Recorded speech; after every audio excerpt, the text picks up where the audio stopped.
వాస్తవానికి ఒంగోలు రాజకీయాలంటేనే ఒక విలక్షణమైనటువంటి రాజకీయాలుగా చెప్పాలి.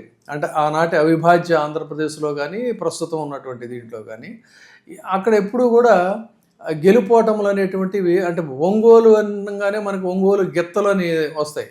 రోమన్ సామ్రాజ్యంలో చూస్తేనేమో గ్లాడియేటర్స్ ఫైట్ ఉంటుంది. జస్ట్ లైక్ ఆ గ్లాడియేటర్స్ ఫైట్ లాగానే ఈ ఒంగోలులో కూడా ఈ రాజకీయ ఎన్నికల రణక్షేత్రంలో కూడా అలాంటి గ్లాడియేటర్స్ లాగే మీరు అంతవరకు ఉంటుంటారు.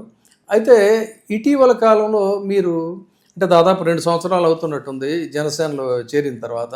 జనసేనలోకి చేరినప్పుడు వచ్చినటువంటి వినవచ్చిన వార్తలు ఏంటంటే, జనసేనకి ముఖ్యంగా రాయలసీమ ప్రాంతాన్ని కూడా స్ట్రెంగ్తన్ చేయగలిగినటువంటి, అదేవిధంగా అక్కడ ఒంగోలులో కూడా ఒక బలమైనటువంటి నాయకులు, సీనియర్ నాయకులు మనకి ఉన్నారు అనేటువంటిది అప్పట్లో వార్తల్లో వినిపించింది. చాలామంది కార్యకర్తలు కూడా ఇదయ్యారు. కాకపోతే ఏంటంటే అక్కడ స్థానికంగా సరే ఏదైనా కూడా ఒక బలమైన నాయకుడు వస్తున్నాడు అనగానే వేరే వాళ్ళు కొంత ఒక ఇన్సెక్యూరిటీ అనేది రావడం అనేది it's a human tendency and ఆ పాలిటిక్స్లో చాలా ఉంటుంది. సో వాటన్నిటినీ కూడా మీరు కొంచెం మీకున్నటువంటి సీనియారిటీతో పెద్ద వాటిని లెక్క చేయకుండానే మీ పని మీరు చేసుకుంటూ వెళ్ళిపోతున్నటువంటి పరిస్థితి. సో ప్రజెంట్ సినేరియో ఎలా ఉందంటారు? అంటే ప్రజెంట్ జనసేనలో చేరినప్పటి నుంచి కూడా నేను అవగాహన చేసుకుంది ఏంటంటే, జనసేన కార్యకర్తలు ఇబ్బంది పడుతున్నారు. వాళ్ళకి ఏ కాన్స్టిట్యూన్సీ చూసుకున్నా కూడా వాళ్ళకి సరైన న్యాయం జరగట్లేదు అనేది నేను తెలుసుకున్నాను. నేను మొదటి నుంచి కూడా కార్యకర్తల విషయంలో అవును, స్థానికంగా మీరు ఎప్పుడు ఎలా ఉన్నా కూడా ఎక్కువగా కొంతమందిని ఏం చేస్తారంటే నాయకుల్ని అంటే ఒక మొతకగా మా పదం ఒకటి ఉంటుంది, పిల్లల కోడి అని చెప్పని. అట్లా నాయకులు కొంతమంది ఉంటారు. వాళ్ళు ఎక్కడికి వెళ్ళినా కూడా వాళ్ళ వెనకాల వీళ్ళందరూ పొలవమనుకుంటూ వస్తుంటారు. సో ఆ విధంగా కార్యకర్తలకి ఎక్కువ ఈయన ప్రాధాన్యం ఇస్తారు. అధికారంలో ఉన్నా లేకపోయినా కూడా వాసన దగ్గరికి వెళితే మనకి ఏదో కొంత జరుగుతుంది అనేటువంటి ఒక కాన్ఫిడెన్స్ కూడా ఉంది అని చెప్పి స్థానికులు చెప్తున్నటువంటి మాట. ఆ విధంగా మీరు ఇక్కడ కావచ్చు, రీసెంట్గా మధ్య మీరు తిరుపతి వెళ్ళినట్టున్నారు. తిరుపతి దగ్గర కూడా, తిరుపతికి వెళ్ళినప్పుడు కూడా విపరీతమైనటువంటి జనాలు, కార్యకర్తలు వీళ్ళంతా వచ్చిన మాట. సో అట్లా కార్యకర్తలతో మమేకమైనటువంటి నాయకుల యొక్క వ్యవహార శైలి డిఫరెంట్గా ఉంటుంది. అది మామూలుగా ఏంటంటే నాయకుల యొక్క దయాదాక్షిణాలను, నాయకుల యొక్క ప్రాపకం అనాలి, అది సూటబుల్ వర్డ్ అవుతుంది. నాయకుల ప్రాపకంతో మనగలిగే నాయకులు వేరే ఉంటారు. ప్రజాక్షేత్రంలో ప్రజలతోనూ కార్యకర్తలు ఉండే నాయకులు వేరే ఉంటారు. వీళ్ళిద్దరికీ కూడా ఎప్పుడు ఫ్రిక్షన్ ఉంటుంది. అలాంటి ఫ్రిక్షన్ మీరు ఎప్పుడైనా ఫేస్ చేశారా ఇక్కడ దీంట్లో? అంటే నేను యాక్చువల్గా ఇప్పుడు కూడా నేను కాంగ్రెస్ పార్టీలో ఉన్నప్పుడు, రాజశేఖర్ గారి నాయకత్వంలో ఉన్నప్పుడు కానీ ఎప్పుడు కానీ ఏదున్నా కూడా అక్కడ జరుగుతున్నటువంటి సిచ్యుయేషన్, అప్పుడు జగన్మోహన్ రెడ్డి గారికి కూడా నేను ఆయనకి ఇక్కడ జరుగుతున్న సిచ్యుయేషన్స్ అన్నీ ఓపెన్గా చెప్పేవాడిని. అంటే నేను వైఎస్ఆర్ పార్టీలో కానీ ఎవరు కూడా వ్యతిరేకంగా నా గురించి ఓపెన్గా మాట్లాడే పరిస్థితి లేదు అక్కడ. అంటే ఎవరినైనా ఆ పరిస్థితి తీసుకొచ్చుకోను నేను. అందరినీ జాగ్రత్తగా పట్టుకొచ్చుకునే పరిస్థితి ఉంది. రాజశేఖర్ రెడ్డి గారు నేను ఫస్ట్ టైం ఎమ్మెల్యే అయిన తర్వాత నన్ను జిల్లా ప్రెసిడెంట్గా చేశారు 1999లో.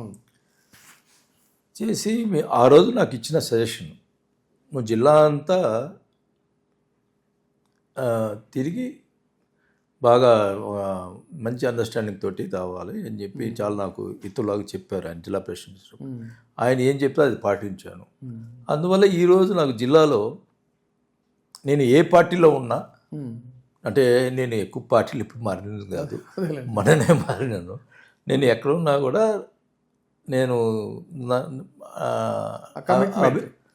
కమిట్మెంటు నన్ను అభిమానించే వాళ్ళు తెచ్చుకున్నాను. అది నాకు సంతోషమైన విషయం. అంటే నాకు తృప్తిని ఇచ్చే విషయం ఏంటంటే, ఈ రోజుకి నేను జనసేన చేరిన, నేను కాంగ్రెస్ పార్టీ వైసీపీలో ఉన్నప్పుడు కూడా తెలుగుదేశం వాళ్ళు వచ్చినా పనిచేసేవాడిని. కొంతమంది అనేవాళ్ళు ఎందుకు వాళ్ళకు పని చేస్తామంటే, ఎలక్షన్లో చూసుకుందాం అబ్బా, వాళ్ళ మనసు మార్చి మనం ఓట్లు వేయచ్చు. కాకపోతే మనం ఒక పదవిలో ఉన్నప్పుడు మనం వాళ్ళకి సాయం చేయడం తప్పే ఉంది. ఆ ఉద్దేశంతో నేను అట్లా ప్రయాణం చేశాను. అది సో నాయకుడి లక్షణం కూడా అదే. ఇప్పుడు అక్కడ నియోజకవర్గంలో కానీ లేకపోతే రాష్ట్రంలో ఉన్న కానీ ప్రజా సమస్యల దగ్గర ఏదైనా సరే వాళ్ళందరినీ సమంగా చూడటం అనేది దురదృష్టవశాత్తు ఇప్పుడు ఆ డైనమిక్స్ మారిపోయాయి. అవి అసలు ఇప్పుడున్న పరిస్థితి చూస్తుంటే చాలా ఇబ్బందికరం, రాజకీయాలు చాలా వరస్ట్గా తయారయ్యాయి. No. అట్లా నేను డెవలప్ చేసుకుంటా, జిల్లాలో డెవలప్ చేసుకుంటా వచ్చాను. కొన్ని అనివార్య కారణాల వలన కొన్ని పార్టీ మారాల్సి వచ్చింది. అంటే కళ్యాణ్ గారు కూడా నన్ను, ఆయన ఇప్పుడు నేను వైసీపీలో ఉన్నప్పుడు, వైసీపీలో చాలామంది చెడ్డ వాళ్ళు ఉన్నారు కానీ బాలినేని లాంటి వాళ్ళు మంచి వాళ్ళు కూడా ఉన్నారు అని ఆయన కోట్ చేశారు. కోట్ అంటే నేను అప్పుడు వైసీపీలో ఉన్నప్పుడు కూడా ఆయన చేశాడు. అదే నేను ఎప్పుడు కూడా నిన్న మా ఛానల్ అంటే అంటే ఛానల్లో నుంచి చెప్పొచ్చు,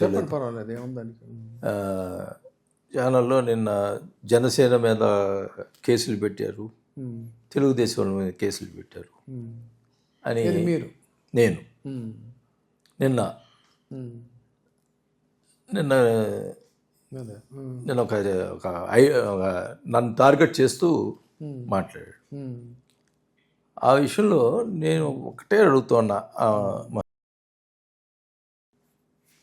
జనసేన మీద ఒక్క కేసు పెట్టుంటే చూపించండి. చాలా కేసులు పెట్టారన్నారు, ఎన్నో కేసులు, ఒక్కటి చూపించండి. ఒక్క ఎఫ్ఐఆర్ నేను కావాలని ఏమైనా పెట్టినట్టు చూపించండి.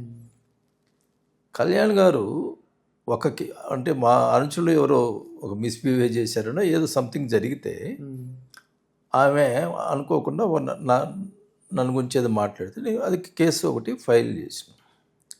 కళ్యాణ్ గారు దాని గురించి మా వాళ్ళు తప్పుగా అర్థం చేసుకొని మాట్లాడారు. దయచేసి బాలనే గారు మేము రిక్వెస్ట్ చేస్తున్నాను మీ మీడియా ద్వారా మీరు ఆ కేసు విత్డ్రా చేసుకున్నాను. ఇమీడియట్లీ అది చూసి ఇమీడియట్గా ఆ రోజు ఈవినింగే సీఎని పిలిచి ఆ కేసు విత్డ్రా చేయమని చెప్పి, అంటే నేను నన్ను గురించి మాట్లాడినా కూడా నేను విత్డ్రా చేసిన. అంటే అదేదన్నా ఒక టార్గెటెడ్గా స్టోరీగా అనుకోవచ్చా? 100% provoked by some other leaders? 100%. అది ఎవరు చేయించారో కూడా తెలుసు నాకు. ఓకే, నాకు తెలిసి జనసేనలో ఉన్నటువంటి చాలా సంవత్సరాల నుంచి ఉన్నటువంటి జనసేన నాయకులకి కానీ కార్యకర్తలు కూడా తెలిసి ఉంటుంది అనుకుంటున్నా. ఓకే, అంటే ఎవరు చేయించారు ఇదని. ఎందుకంటే నేను కార్యకర్తల గురించి మొన్న మా ఎగ్జాంపుల్ మా ఒంగోలులోనే చెప్పా. 150 పైన ఫేర్ పే షాప్స్ ఉంటే జనసేనకి ఒకటి ఇచ్చారు. Out of 158? Yeah, my God. ఒకటి ఇచ్చారు.